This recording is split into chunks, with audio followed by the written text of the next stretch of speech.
me.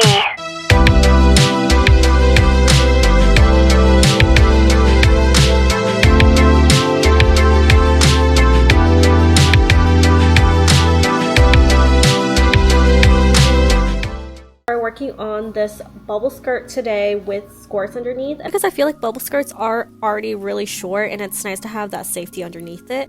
The bubble skirt is also going to have some shape by having a yoke as a waistband. For my fabrics, I'm using this beautiful silk fabric for my top layer, the facing. It was actually given to me by my grandma. She's so cute. It came from Vietnam and I think it's supposed to be an ao dai, but I felt like I wasn't going to wear that as much as I would a bubble skirt. And for my lining, I'm just using a regular poly satin that I had laying around. So I'm going to show you guys how to pattern the yoke, which is going to be the waistband of our skirt without having a pattern. You're going to take your waist measurements, 25 hip, your waist, divide that by 2, that gives you this number, and then you're gonna add 1 inch.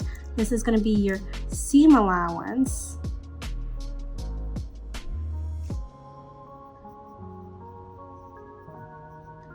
Gives you this number, and you're gonna divide that by 2 because that's gonna be half, and then you're gonna end up with this number. And our height of the yoke is gonna be 4 inch. So these are going to be your 3 numbers you are going to use for your yoke. This is not to scale, guys. So we're going to draw a line down the middle. At the top is going to be this number. So you're going to go out this way, then this way. Connect that line like this. So this is only half of your yoke. You're going to reflect that on the other side. That's why you divided it by 2. The second option for not doing all that math for the yoke is to purchase my sewing pattern for my box pleated skirt with a yoke. You will actually probably use this a lot in the future. It's a great staple pattern to have. It is available on my site and on Etsy as well. For the yoke pieces, you're going to cut out 2 pieces from your facing fabric and 2 pieces from your lining fabric. And now we're going to move on to cut the rectangles that are going to make up your bubble skirt. For your lining rectangle, you're just going to cut the width of the fabric, which most poly satin fabric is around 55 inches. This measurement just has to be bigger than your hip measurements by a height of 7 inches. For my facing fabric, that is the layer that you are going to see. I am using a silk fabric, and most silk fabric are pretty narrow at like 44-45 inches. For a bubble skirt, the more you gather the rectangle, the more volume your bubble skirt is going to have. I am going to cut 2 rectangles from my silk fabric so that I can join them together. For the bloomers, I'm going to use a pant pattern I already have, and if you don't have one, I also have one that you can buy. I'm going to bring that line out so it's not so tight on my thigh, and I'm going to do only a 2-inch inseam. And here is how those pant pieces look cut out. Just make sure whatever pant pattern you are using, it is high-waisted. Now all of your pieces should be cut out: your yoke, your rectangles, and your bloomer pieces. The lining rectangle is shorter than the facing rectangle because it pulls up the facing, and that's how you get that bubble effect. Now we can finally get started sewing. Remember, I had cut out 2 rectangles for my facing fabric because the silk was too narrow. So now we're going to go ahead and join those 2 pieces together. If you didn't have 2 pieces for your facing, you can just skip this step. So once you have sewn those 2 rectangles together, we're going to gather both the top and the bottom of the rectangle. And in order to gather, you want your stitch length to be super long and then your bobbin tension to be really tight. On a home sewing machine, the numbers should look like this. And here's how that gathering stitch should look. The tighter the bobbin tension is, the tighter the gathers are going to be. I have mine pretty loose because I'm not sure how much it needs to be gathered quite yet. Now we are going to repeat this step for the bottom of the rectangle. So now your facing rectangle should be gathered both at the top and at the bottom.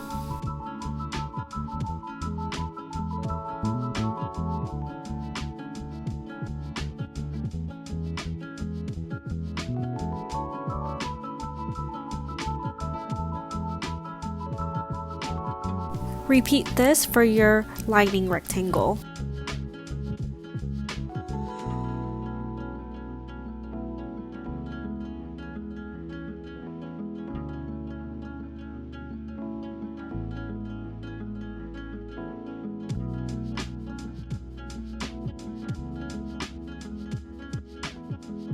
Once you're done gathering the lining piece, remember it's one big piece, Match the ends of the lining piece together and find the center of that rectangle and mark it with a pin. I'm doing it so that I can line up the center of the lining piece to the seam of the facing rectangle that I had just sewn together. This is just for even distribution of the gathers. My fabric had no distinct pattern, so it didn't really matter to me which is the top or bottom of the skirt, but now we are going to be sewing the bottom of the skirt together, so if your fabric has a distinct pattern, make sure to note that. After finding the center of the lining piece, we're going to match that to the seam of the facing piece, right sides together. Again, we are sewing together the bottom of the skirt, and the facing fabric is a lot longer than the lining rectangle, so I'm going to pull the gathers of my facing fabric so that it can match the width of the lining fabric. And then I'm going to sew the rectangles together, right sides together. I am using clips instead of pins to hold my material together because I was just worried about putting holes into the silk fabric.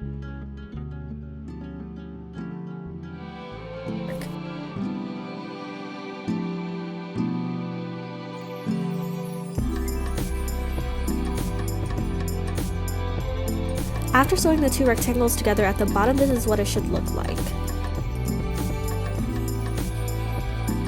The silk fabric I'm using is fraying pretty badly, so even though it's on the inside, I'm going to serge that seam allowance just to clean it up a bit.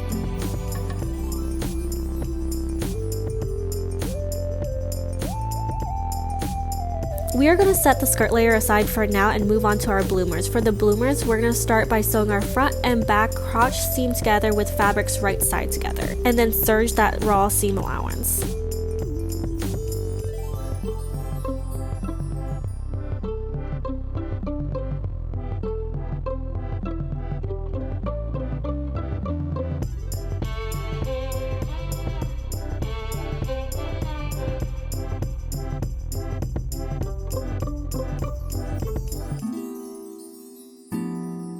After we finish doing that, we're going to be sewing that very short end seam with fabrics right side together.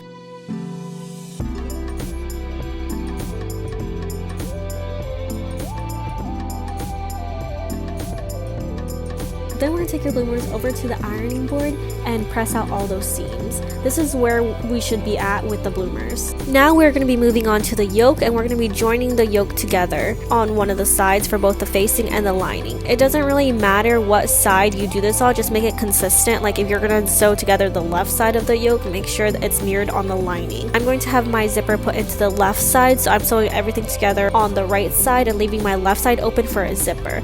Now that the yoke is sewn together, we're going to attach that yoke piece to the top of the skirt. The seam of the yoke should also match the seam on the facing fabric where we had joined it together.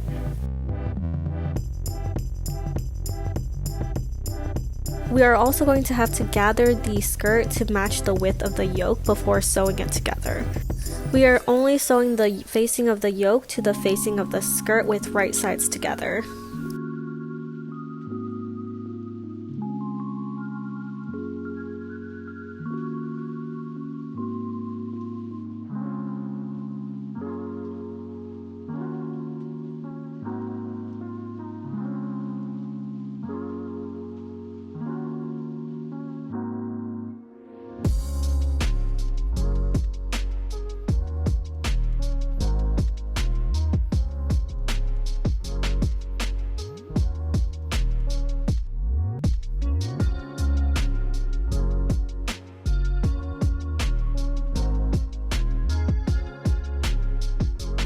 Now we are going to gather the lining piece as well to match the width of the yoke, and then sew on that same seam to attach the lining of the skirt to the facing yoke. I could have sewn both skirt layers to the facing yoke at the same time, but because they both had to be gathered, I wanted to just make sure that I was distributing the gather properly and that one area didn't get a concentration of it more than the other, just simply because I couldn't see it while it was being sandwiched between the layers.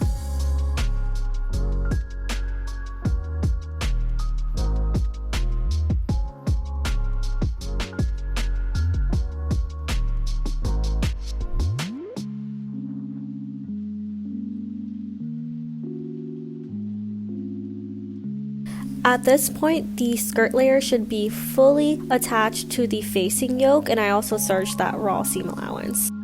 We are back to the bloomers now. Again, we're going to sew together the right sides of the pants because we're putting the zipper into the left side. This is sewn with right sides together, and then we're going to press that seam allowance towards the center back. Then I stitched the lining yoke to the top of the waistband of the bloomers, right sides together, an 1/8 of an inch away from the edge. With the bloomers sandwiched in between, we're going to be sewing the yoke together at the top with right sides together.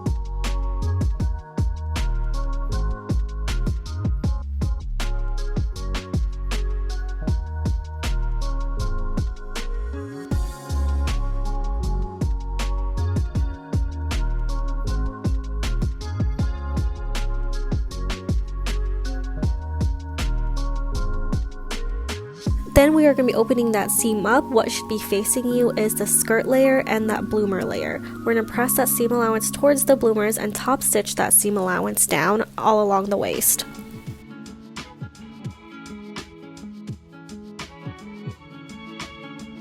Next, we are going to be finishing the yoke. We're going to be taking that lining yoke and then fold it slightly over that waist seam allowance so that it's covered and we can stitch in the ditch from the right side.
Then we are going to serge the side seam of just the skirt layer and put in our invisible zipper.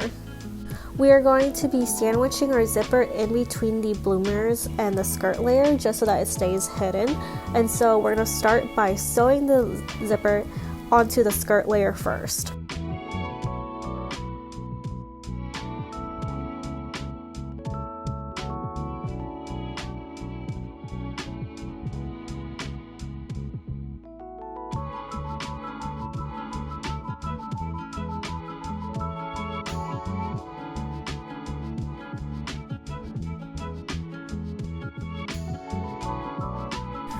Then with right sides together, we're going to be sewing the bloomers to the zipper.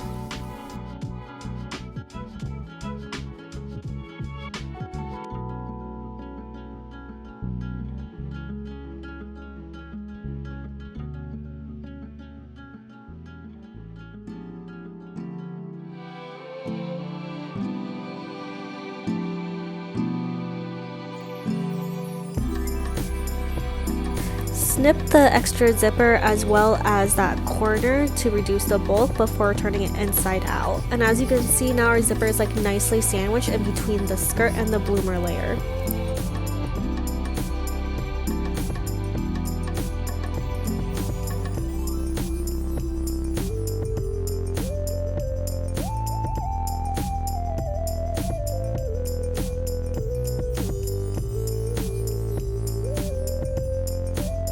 I am able to pull the zipper up, but it does get stuck at that waistline seam because it's so bulky there.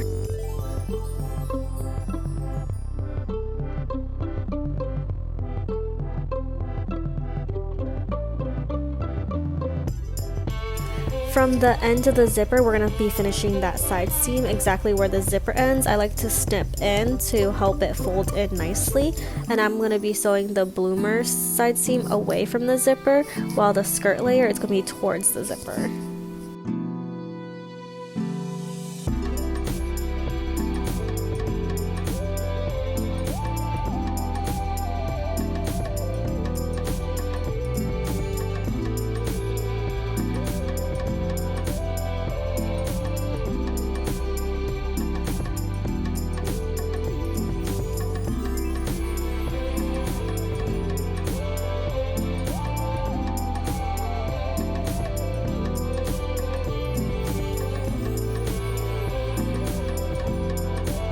We are so close to being done. It is now time to just hem our pants as well as add an elastic band. I forgot to film the rest of it just because I was probably in a hurry because I was making it for an event that night and I was probably late. So now that we have the shorts and the bubble skirt sewn together, we are going to roll hem the edge of the pant leg. And I'm going to teach you guys a method that works really well with lightweight fabric, silks, and chiffon. So you're going to take your fabric and fold it over half of your seam allowance like that.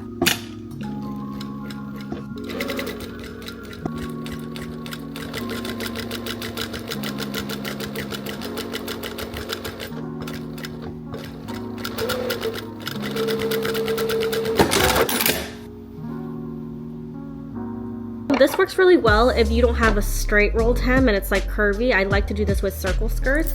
Then you're going to trim along that seam that you just sewed as close as possible without actually cutting the fabric. I used to use this technique a lot when I worked in bridal and I was making wedding dresses because those hems are so small. This is how you get those really tiny hems. So I'm just gonna cut all along that. Like I said, just as close as possible. There's actually a scissor that helps you get right next to that seam line. It's like a curved scissor. Put a pic of it up if you guys want to buy that. I just use these baby scissors. They work just fine.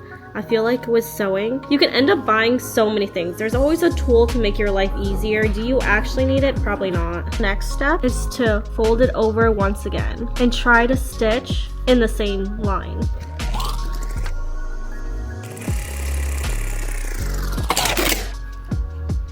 Look at how tiny that rolled hem is.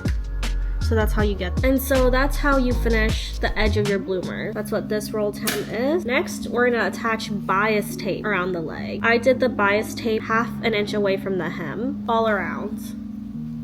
You can see it's stretchy because then I put elastic into it. So you can see the hole here of where I put the elastic in. But for me, I just kind of lined it up to this 3 mark. Take my bias tape, put it down, and sewed. And then I did that for both sides of the bias tape.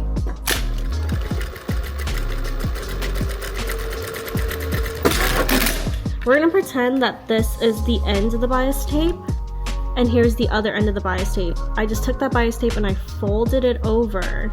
So when you cut your bias tape, make sure you have enough to do that. And then I overlapped the beginning. I'm gonna show you guys another POV of this. So we're gonna pretend this is the start of your bias tape and this is the end. I made sure to cut enough so that I can fold this in half and overlap the start of the bias tape trim on the pants. And then I would have sewn that down. And this hole is where I would have used a safety pin and an elastic and pushed the elastic all the way through.